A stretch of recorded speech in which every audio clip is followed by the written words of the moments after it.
Yes, welcome into the camp. Badgers back on the field this morning for practice number 12 of fall camp. Got a few more practices that we get to see, 3 more to be exact. But we saw a number of things this morning, Jesse. We're going to get into that. And it might be a little on the shorter side today, but wanted to bring people a show and let them know what's happening down at Camp Randall. They actually were inside for the first, half an hour of practice because it rained this morning in Madison.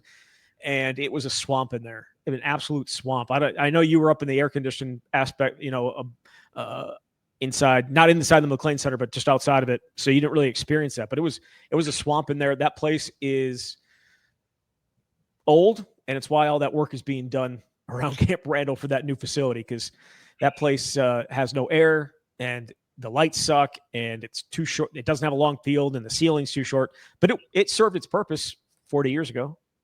Yeah, I was going to say I look forward to renovations being completed because it's not even a 100-yard field. And it's funny when you watch the punting drills, it bounces off the roof. So they have to have the punt returner, someone toss them a ball.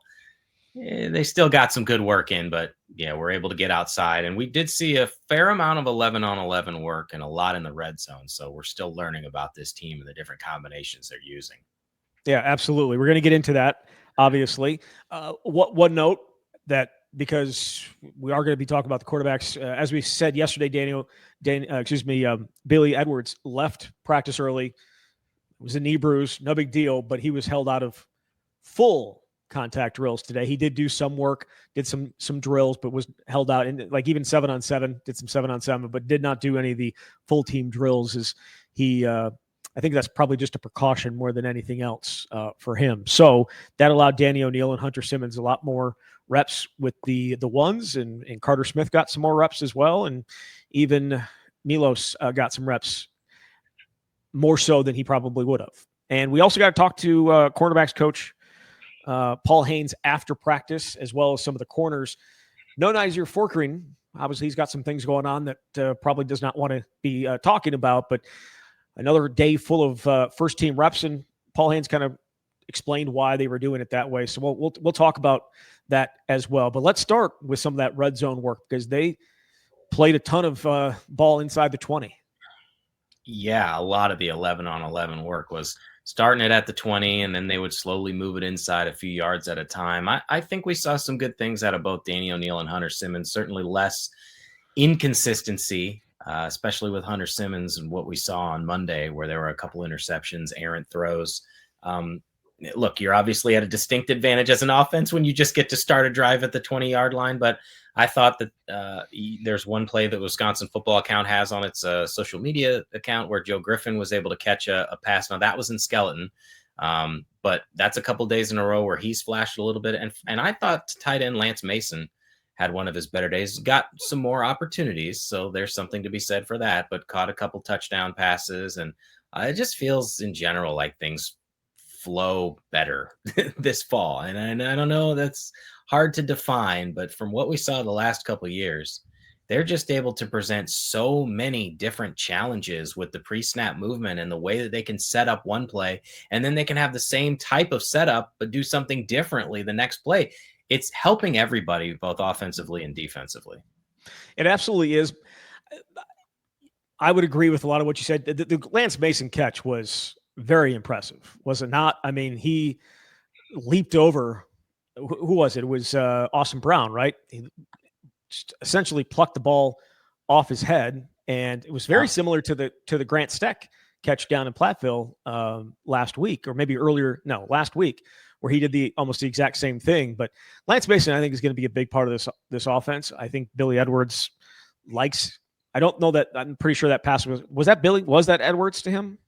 Yeah, so I pulled up my notes here, and I actually stacked all the mentions of touchdown back to back to back, as I knew we'd be talking about it. It was from Billy Edwards.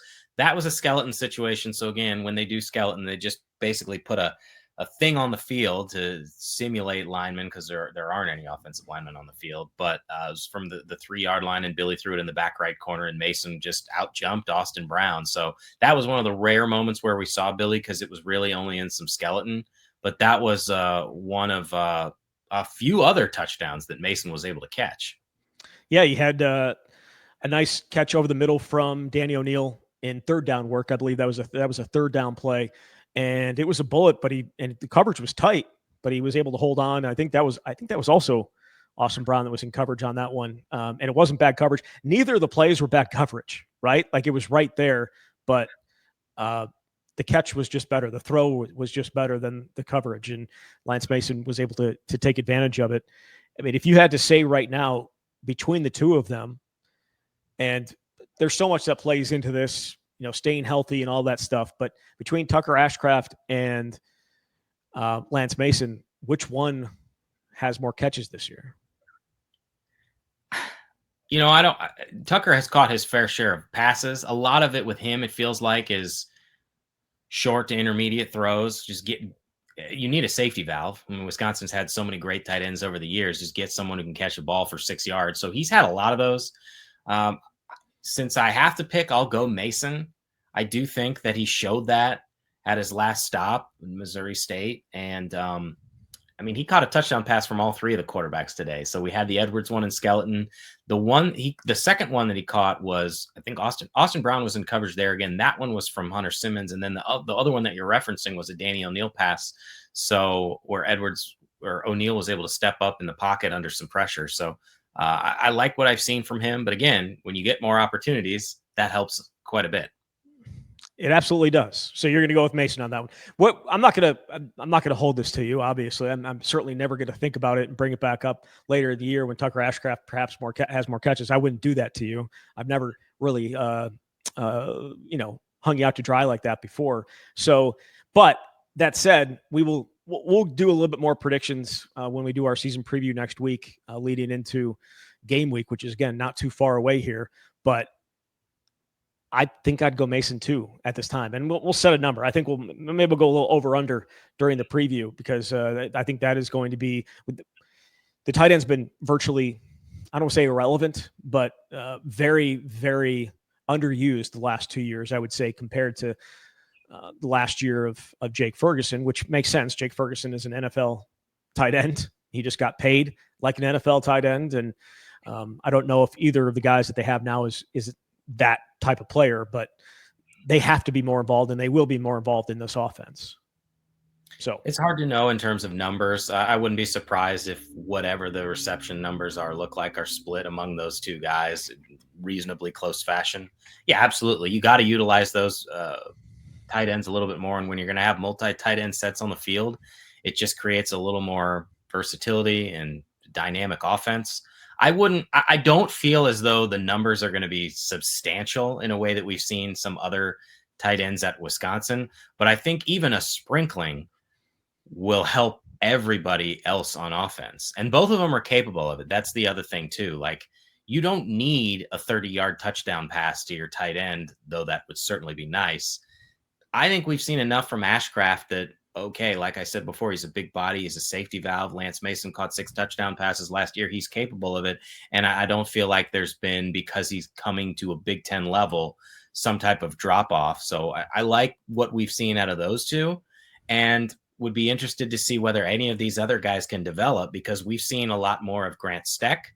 And he didn't play last year. So how involved is he going to be? How involved is a Jackson Aker going to be in that tight end role where we know he's going to take fullback snaps? And JT Seagreaves as well, Jackson McGowan. They have a lot of bodies in the room, but obviously those top two are the ones who have got the most run with the ones throughout fall camp.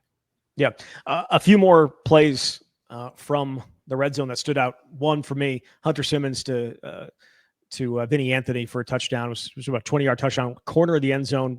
It was a really nice throw and a really good catch to get his feet down. There was an official over there and everything, so we didn't have to guess as to whether it would have been a catch or not. But that one stood out for me. I don't know that Hunter Simmons has thrown a ton of those type of balls lately, and so to see that from him with a number one wide receiver like Vinny Anthony was good to see. I thought that was his best pass of the day. And I was unclear, and this is where it's hard when you're watching. if it was a defensive breakdown, you had a corner back there and it looked like the corner was looking over at a safety and they were having some conversations.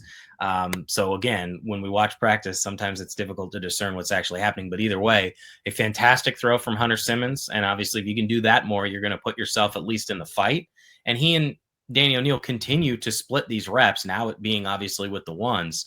So they're both getting ample opportunity to prove themselves.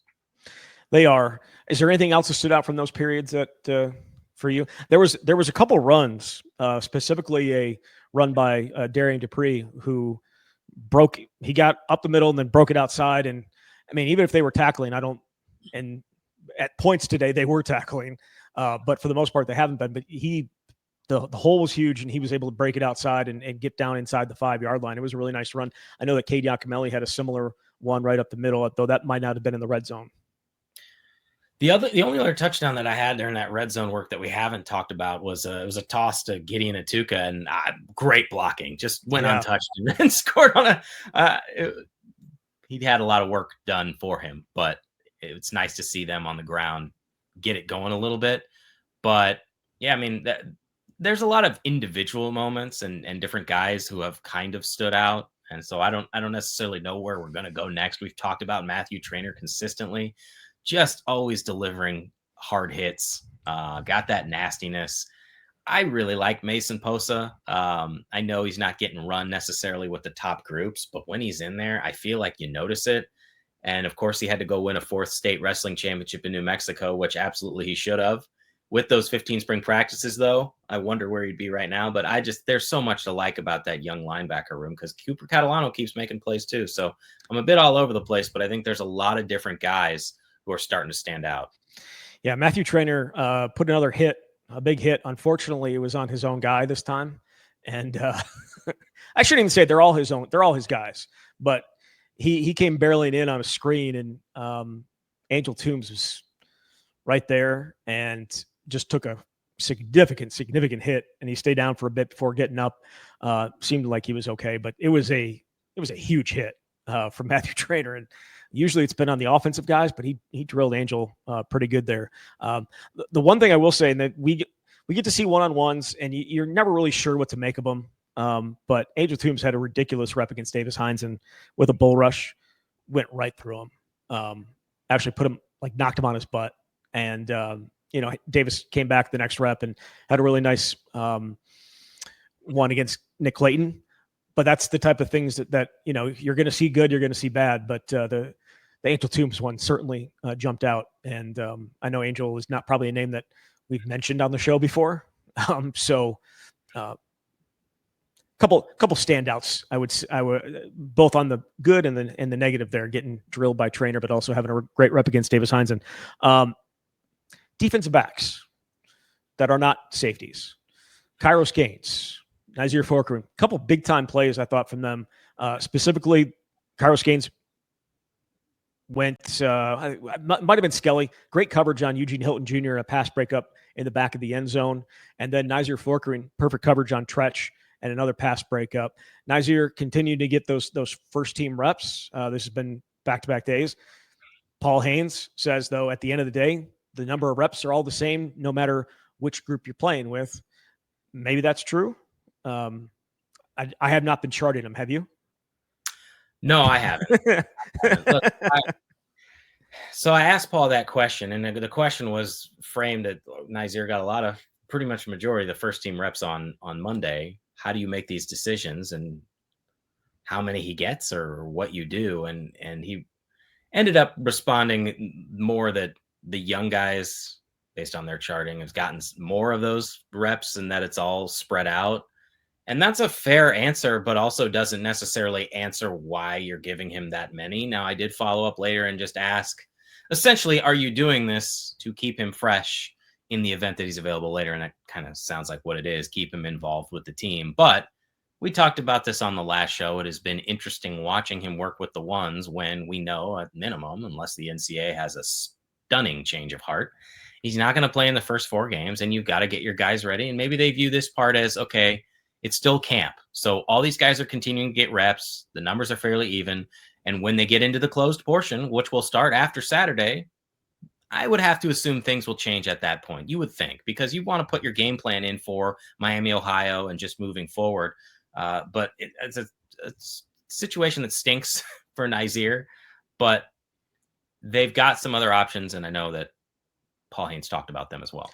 Yeah, so Nyzier might be the best scout team cornerback of the country this year. No doubt. That's right, and that's where he's going to be, I would assume, once they get into the game planning aspect of this. They're treating it like it's an injury, but at least you have him out there to be able to give your offense a very good look, because he has been a starter on a solid. Yeah, he's been a starter the last couple of years for the defense, and he was going to be another starter this year, and it was going to give, I think, probably be the strength of the defense, that secondary, when it was going to be him, Ricardo Hallman, Jameer Latimer as his corners, and then you have Austin Brown and Preston Zachman as your safeties. That's a group that I would have very high expectations for, and right now it doesn't obviously look like that, because Ricardo Hallman's been in and out a little bit. They don't really see him play.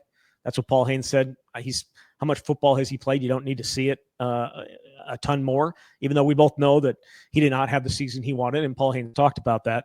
But the guys that are going to be in there, you would think, based on what we've seen, Emilio Agard, Deone Hill, Kairos Gaines, we'll see where Jameer Scott ends up, but he's got a lot of young guys that I feel like there are some talent there. Let's start with Kairos Gaines, because he has been getting a lot of run with the first team in place of Ricardo Hallman, who's been in and out. So when you look at Gaines, big body, but also a guy who's young and is making some mistakes, but also learning from him.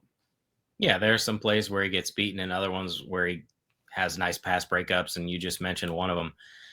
What I took away from what Haynes said was, at least initially, the thought is it's going to be Deone Hill and Emilio Agard splitting reps, whatever percentage that looks like, in that spot that was previously occupied by Nyzier Fourqurean, because they're not moving Latimer outside. They like him in the slot.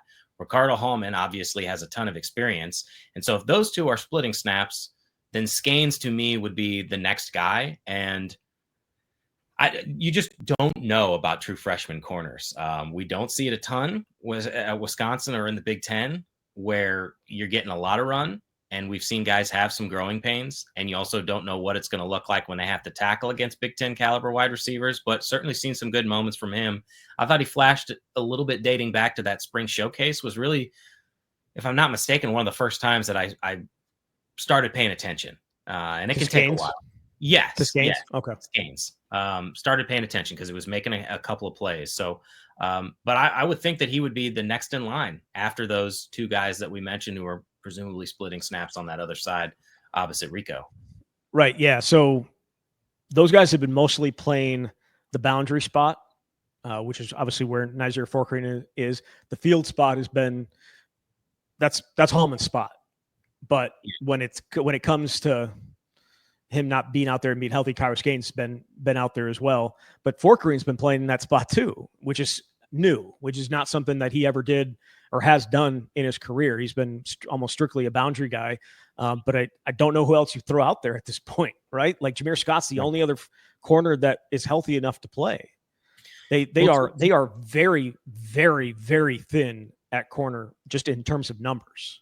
Yes, Jamari Washington, another freshman in that room who, as we mentioned yesterday, has had a handful of interceptions. But you're asking guys who are extremely young to step into that role, and I just don't know if you want to go down that far. It's not to say those guys don't have talent. Wisconsin would not have recruited them if they didn't, but for the most part, the reps have come with the reserves. But when you don't have Nyzier, you're looking at a room of scholarship cornerbacks that's like 7. 3 of them are freshmen. Like, there's not a lot of bodies in that cornerback room, as you said. It's funny. Paul Haynes was asked about Jamari Washington, and he goes, he does the wrong, like his technique's the same all the time. It doesn't always look pretty. He's not always exactly where he's supposed to be, but he just finds the ball, or the ball finds him. And that's true. I mean, he's got 3 interceptions and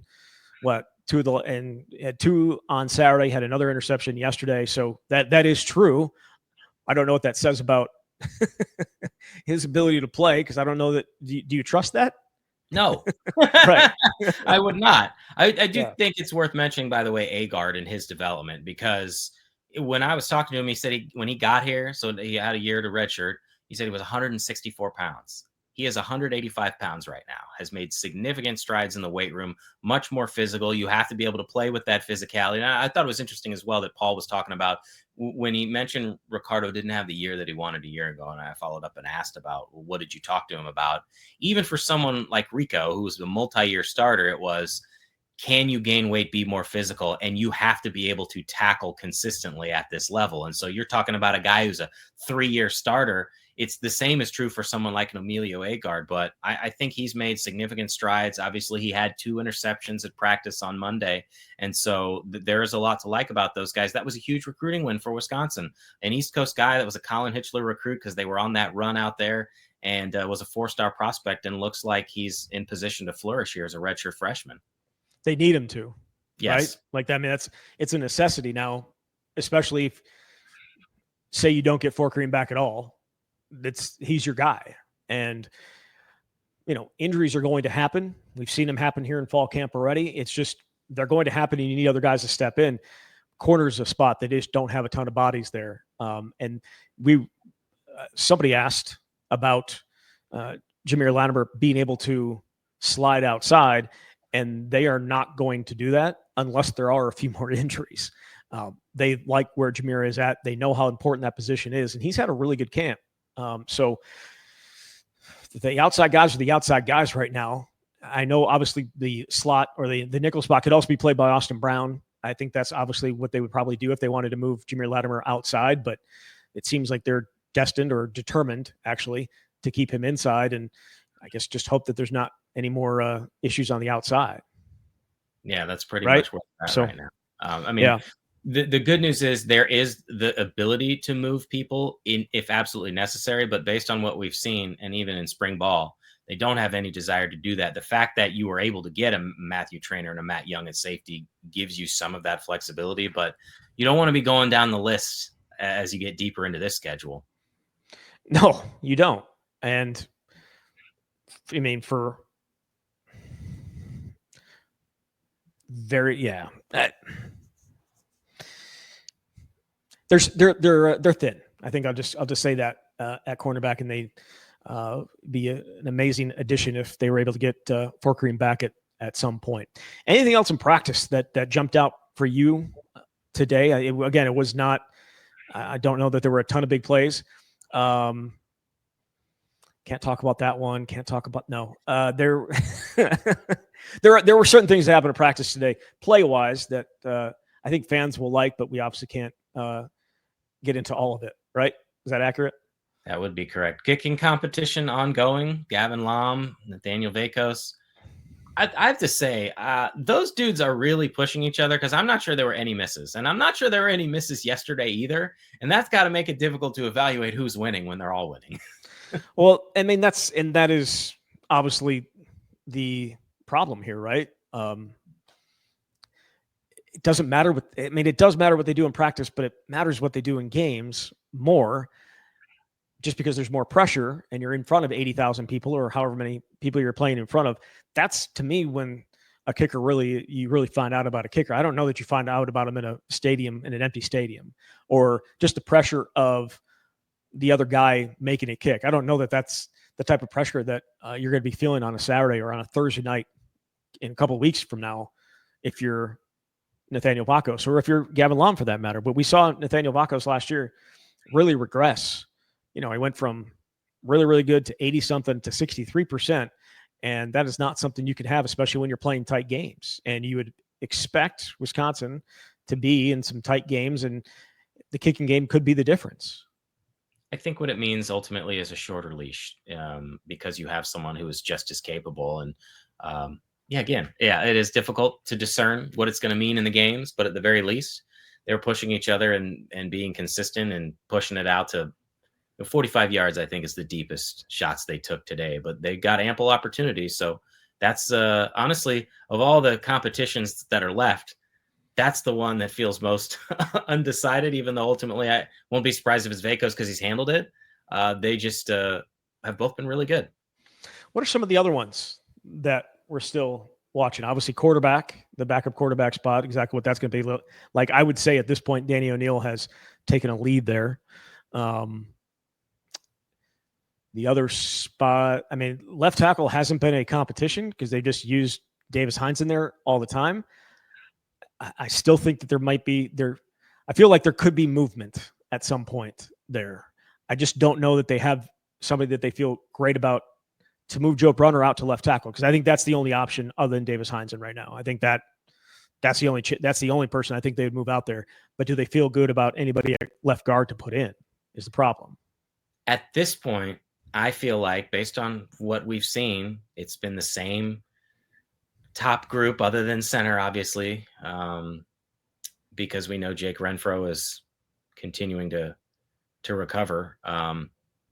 It's going to be Davis Heinsohn until something happens in a game like that. That's what I feel about it. And then maybe you've got a contingency plan, and maybe he'll be fine. We'll have to see.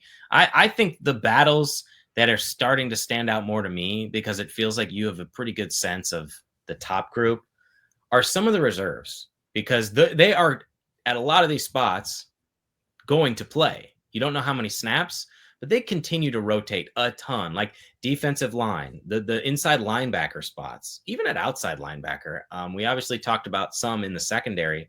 They are playing so many people, and I don't know ultimately what the coaches are going to decide in terms of the cutoff, because you can't play everybody. And I could certainly go down the list at each position, but that to me is where I think things are getting more interesting, are who's going to be that cutoff guy and who's emerging. Yeah. Pass rusher. Who is, I mean, we talked so much about Mason Reiger to start camp. He was held out for a few days, I think 3 or 4 practices, returned a little bit today, but I think that they know what they have there. I think Tyrese Fearbry is a guy that continues to really get after it. Again, the guys that are going against Riley Mahlman are running up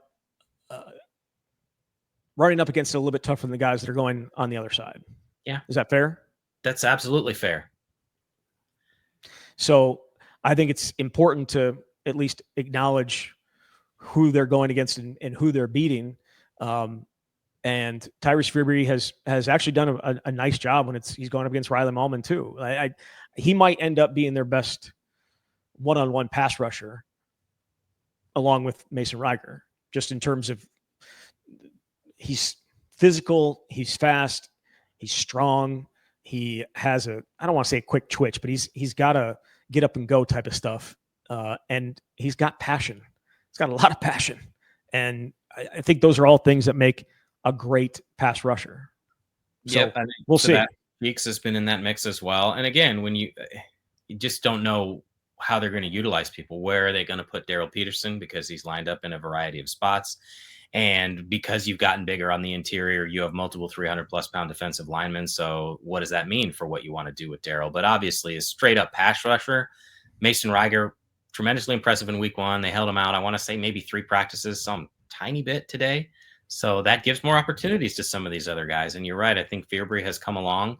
But even I think of the line, like the inside linebacker spots, and I wonder, where does a guy like Cooper Catalano fit in, or a Thomas Heiberger? Both those guys have gotten reps. Heiberger at times has gotten reps with the ones, and they are, again, using a lot of people. A guy like Garrison Soliday gets in there as well, but Catalano is just consistently around the ball. Again, I really like Mason Posa. I just don't know if he's ready right now, especially when you've got another guy in Catalano and a guy like Heiberger, but so many body types that I think can impact the game. Just depends how many they want to play. So sometimes injuries are horrible, and you're just like, yeah, we need that guy to be out there right now. You just need it.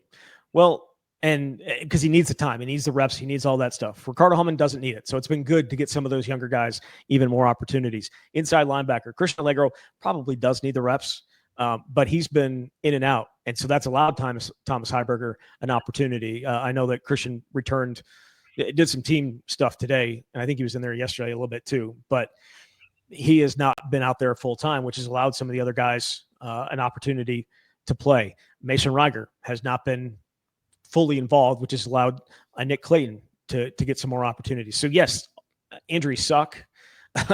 You never want them, but it has allowed. I know it's a little bit of a coach speak, but it has proven true with these guys because you don't know exactly what you have because so many of them are new.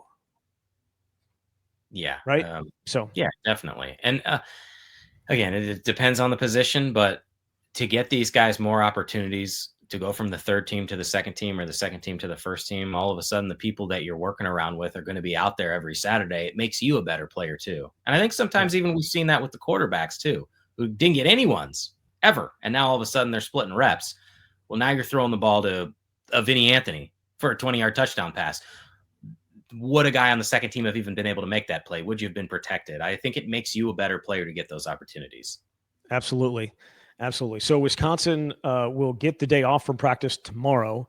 They'll be back out there on Thursday morning, Friday morning, Saturday morning. We get those 3 practices, including what is expected to be a scrimmage on Saturday. So, Jesse, anything else? You good? Did we mention that the AP Top 25 came out yesterday? And we did not. 6 teams, Wisconsin. Not that we didn't know this based on what other preseason rankings were, but 6 teams in the top 20 are on the schedule. They've got number 3 Ohio State, number 7 Oregon, number 8 Alabama, number 12 Illinois, number 14 Michigan, and number 20 Indiana. And sure, maybe 1 or 2 of those teams isn't ranked at the time they play or won't be ranked at the end of the season, but by God, I can't believe it. How many other teams have to play 6 top 20 teams? Maybe the case is if you're in the SEC, you always do, but it ain't easy. I'm sure their commissioner would argue that, yes. So 6 of the 8 games they play against SEC teams are against ranked opponents because they only play 8. They only play 8. But I think Colton broke it down. Colton Bartholomew for the State Journal. Wisconsin has 6. I think the most another Big Ten team plays is 4 of the current AP Top 25 teams. So yes, it's a brutal schedule. It's one we've talked about, I think, since it was released. What was that, 2024 when it was released? Right, last year sometime. It's a tough one. I went back and looked at the preseason poll for the 2016 season because that was the last time that I think they faced something like this. And 5 of the teams that they were scheduled to play were ranked in the top 25 at the time they played them. And I think you told me that all 5 of them ended up being inside the top 10 when they played them. I believe that is correct. Michigan State ended up sucking and ended up with a losing record. Nebraska, but I think they were 10th. But I think they were 10th that when Wisconsin went there because it was still early in the year. Right. Correct. So it ain't easy, but they've known this for a long time. This just further solidified it now that we've got an actual ranking to stare at, which, as we know, means nothing because people don't know anything about these teams. But let's just pretend they do, so we have something to talk about. How many? I mean, of all the teams that are ranked in the top 25 right now, of those 6, which one do you think is least likely to be ranked when Wisconsin plays them? Indiana. You're not a believer. I just think that Kirk Cignetti has won wherever he has gone. Yeah, just look it up. Just Google it. I don't know, man. It's based on the strength of a playoff team a year ago with a bunch of dudes who transferred from James Madison, and I don't know that it's the same team, but what do I know, man? I mean, I was receiving votes, and they could be in the top 25, and so that could replace one of these teams. But it'll be fun, or it'll be something. I want to say every Big Ten team on Wisconsin's schedule is receiving votes at least. I don't think except for Maryland. Isn't Washington's not either? I don't believe Washington is. Minnesota isn't. Not even receiving. Maybe I was looking at the coaches poll when I was doing. I was just looking at the AP Top 25. Wow. Well, now we have to actually look at this. I'm sorry. I got like 5 votes. I was looking because I was wondering, well, are any of these other teams on the schedule like 27th? But alas, they are not. Coaches poll, Nebraska got 19, Washington got 15, Minnesota got 11. To go Wisconsin along with Iowa. Doesn't play Nebraska, though, right? They do not. I was just naming some other teams. In terms of the only Big Ten team that's not listed in the coaches poll, which is obviously different than the AP poll, is Maryland. Which makes sense because Maryland's the only team that was picked to finish below them, I believe, in the media poll or whatever, the We Own the North or whatever, Kings of the North thing, whatever that was. So it's a tough schedule, but maybe not as tough. It may not look as tough come November because last year nobody thought Indiana was going to be any good, and they They weren't, but they were good enough to beat the teams that were on their schedule. And then we'll see with Illinois. A quarterback could go down and Illinois would be screwed. A quarterback could go down, Indiana could be screwed. Quarterback could go down, Wisconsin would be screwed. There's so many, all it takes is one injury and to a key player. And as we've seen in the last couple of years for Wisconsin, it totally changes perhaps the outlook of your season. So we'll see. November's a long way away. We've got plenty of football before then, starting with the home opener or the season opener, just 16 days away against Miami of Ohio, a Thursday night game at Camp Randall. Looking forward to that. We'll be back on Thursday after the Badgers are on the practice field that morning. Jesse, thank you very much. Thanks, Zach. All right, there he is. Jesse Temple from Badger Connect. You've been listening to The Can.